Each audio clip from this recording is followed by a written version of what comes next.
O que é a maçonaria e em quais áreas da sociedade ela atua? Bom, a maçonaria é uma entidade fraterna, que pratica a solidariedade, que procura realmente deixar o mundo melhor, que procura fazer do seu ciclo mais autêntico, mais sincero, menos safadeza. E tem a sua atuação caritativa muito forte também, protegendo realmente os mais necessitados. E a maçonaria é assim desde o começo do Brasil. Ela sempre esteve... Olha que a atuação da maçonaria na libertação dos escravos foi profunda, foi muito profunda. Então, os mais antigos, aqueles carolas da igreja e tal, eles acham ainda com o pé atrás com a maçonaria. Não há nada disso. Hoje, os bons se atraem.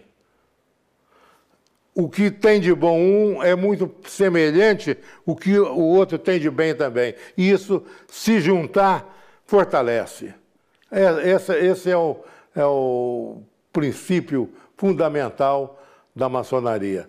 Ser homem de bem, propugnar pela liberdade, pela democracia e pela fraternidade. Na sua opinião, por que ainda muitas pessoas acreditam que a maçonaria tem envolvimento político e religioso? A ignorância é a culpa disso. Então o que precisa? É preciso ouvir mais, ler mais, conhecer mais. Então a maçonaria é para o bem, a igreja é para o bem. Os dois têm que se fortalecer e se atraírem. Então, as campanhas não... Olha, é inadmissível, por exemplo, um maçom ateu. Ele não é aceito na loja. Mas eu tenho que crer em Deus e tem que respeitar a família. Esse é um bem maior. E dentro dos preceitos que a gente aprende lá dentro, eu aprendi alguma coisa de bom para o meu caráter lá dentro. Por exemplo, um exemplo, tolerância. Eu vim admitir que eu era, às vezes, intransigente. E, através desses princípios maçônicos, eu passei a considerar mais o outro. Então, a tolerância fez entender que o outro também está certo, ou pode estar até mais certo do que eu. Então, a tolerância, às vezes a gente é muito bondoso para conosco mesmo. Então, eu sou, mas o outro é que é culpado e tal. Não, vamos tolerar as imperfeições, se houver, dos outros, pedindo, inclusive, que esses outros aceitem as nossas imperfeições de uma forma com tolerância. E aí o convívio se torna fraterno. Então, as nossas reuniões são alegres, são proativas, são a favor do bem. Nunca ninguém levantou a palavra lá dentro para falar mal de um político, para falar mal da corrupção. Ela não aprova a corrupção de jeito nenhum, mas também não faz disso um palanque. A maçonaria era considerada como uma entidade secreta, os segredos da maçonaria e tal. E hoje a maçonaria não é secreta, ela é discreta e continua discreta. Ela é muito discreta, como foi no Império, como foi na República, como foi na democracia. A discrição, o maçom é discreta por natureza. Então ele não fica atrás buscando os focos da TV. Você não vê a maçonaria fazendo movimento de nada. Ela pauta pela discrição. Isso a torna tão sublime. Tão sublime. A maçonaria, sem exagero, ela é sublime. Como e quando a maçonaria chegou ao Brasil?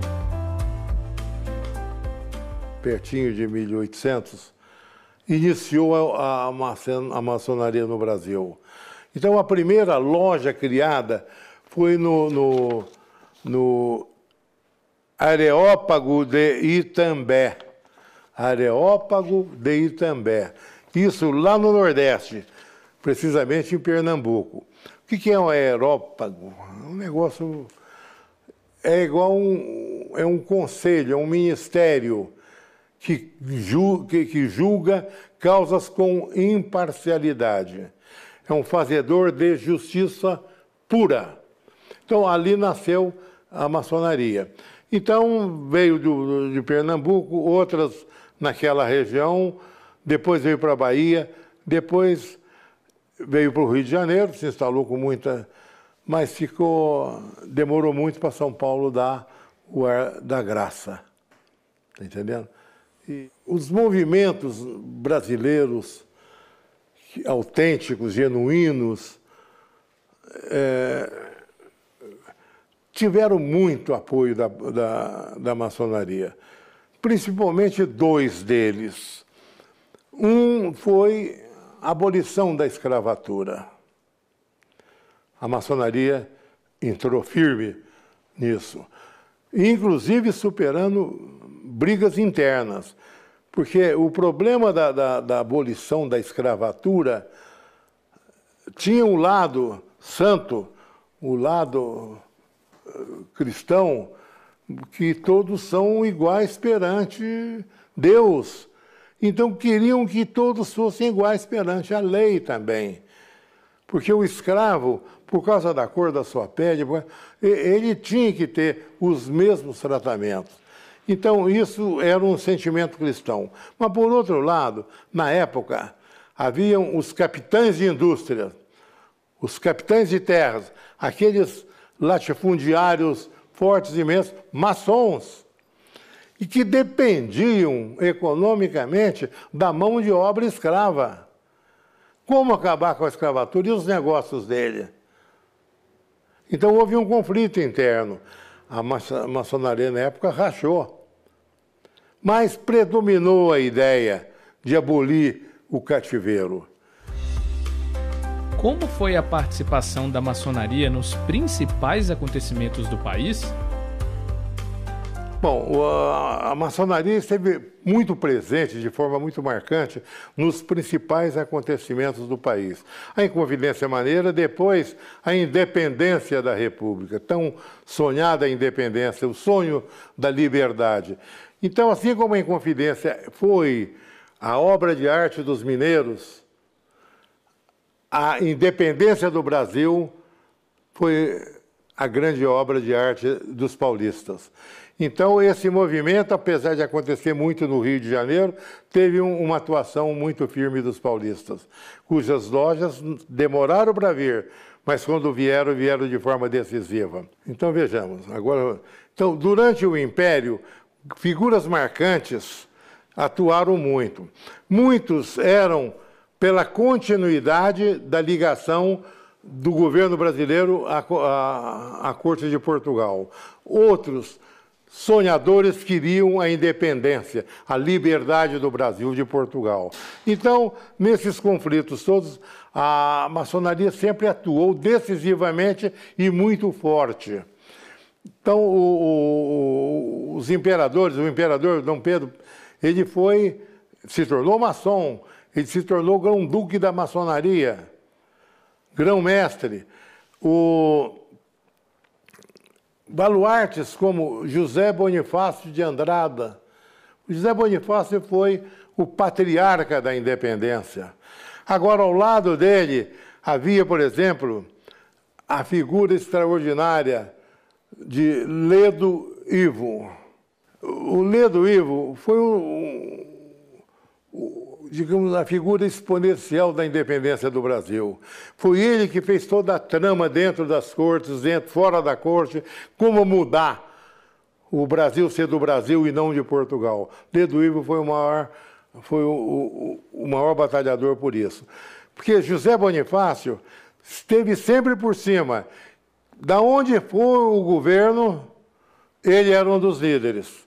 Então, o patriarca José Bonifácio foi a maior figura mas Ledo Ivo foi quem construiu a independência do Brasil. Quando e como a maçonaria chegou ao Vale do Paraíba? A interiorização da maçonaria foi muito feliz aqui no Vale do Paraíba. Então nós começamos, por exemplo, com Taubaté. Taubaté teve grandes lojas, grandes obreiros, que são os maçons, e foi um exemplo para muitas outras cidades. Então, depois de Taubaté, quase que junto, surgiu São José dos Campos, na época ainda de aldeia, de tudo mais, mas São José dos Campos começou também a se firmar bastante. Depois veio Jacareí, por exemplo. Aí surgiram, essas lojas foram se... Caçapava foi muito importante. Hoje, Caçapava tem um templo maçônico que eu considero o mais bonito que eu já vi. Muito bem feito. Então, e no Vale do Paraíba, a maçonaria teve um avanço extraordinário. Aí o mundo muda muita coisa, muitas crises, a crise do café, depois a industrialização do Vale. Então, a formação humanitária de São José dos Campos sofreu grandes alterações. E São José teve grandes lojas, o maior número de lojas, e que foi uma fábrica de maçons. Duque de Caxias, por exemplo. Então muitas, hoje tem mais de 20 lojas em São José dos Campos. Jacareí, se eu não me engano, tem 6 lojas. Taubaté tem 20 lojas, muito agregadas, muito fortes, muito coligadas entre elas. Então, ainda é realmente muito forte. Eu tenho que admitir que a maçonaria de São José dos Campos, ela está um pouco dispersa.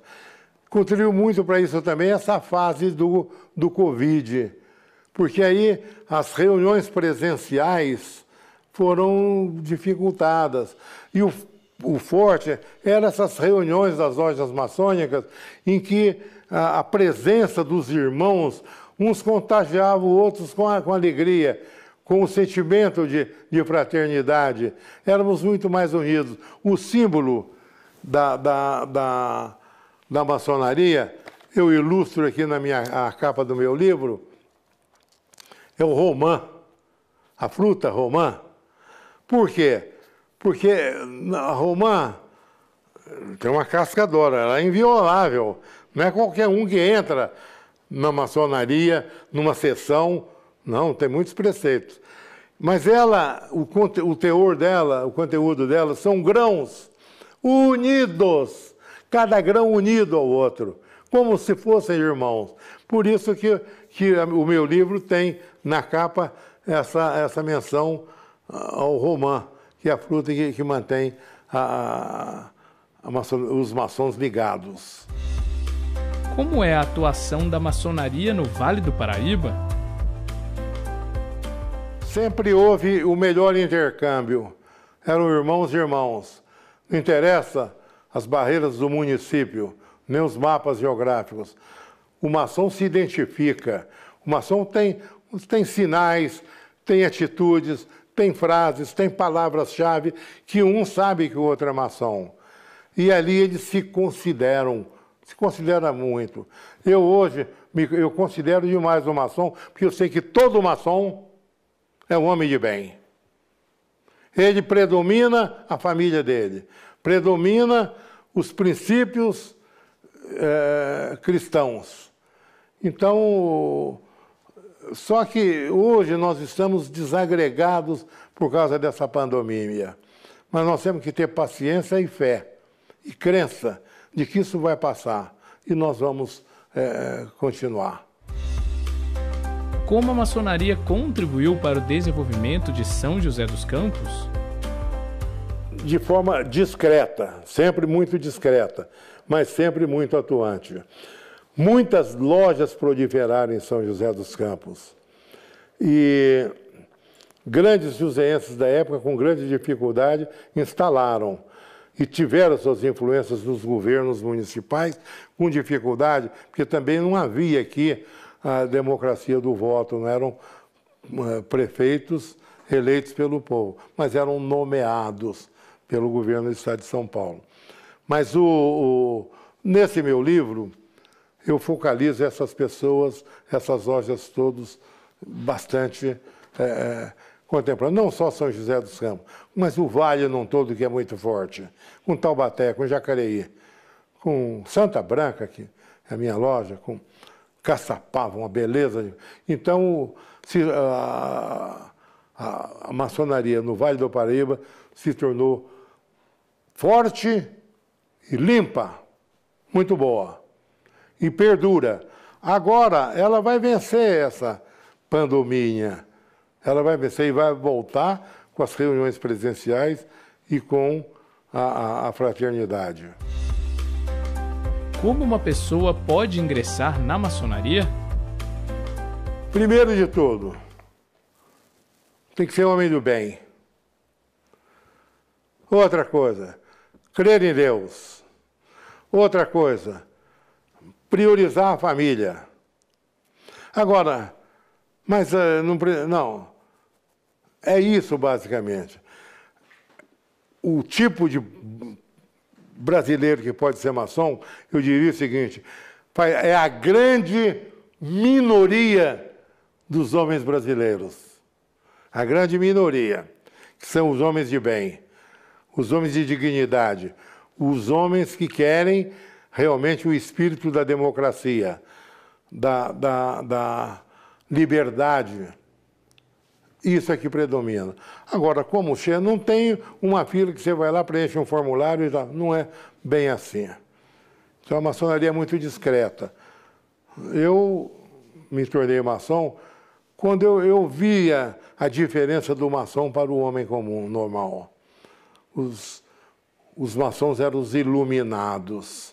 Por que o meu livro tem o nome de Sob Luzes, o Brasil e o Vale do Paraíba? Porque os maçons são os iluminados. Então você se acerca dessas pessoas e aí eles facilitam, eles pavimentam a sua senda, o seu caminho para chegar a uma loja que lhe convém.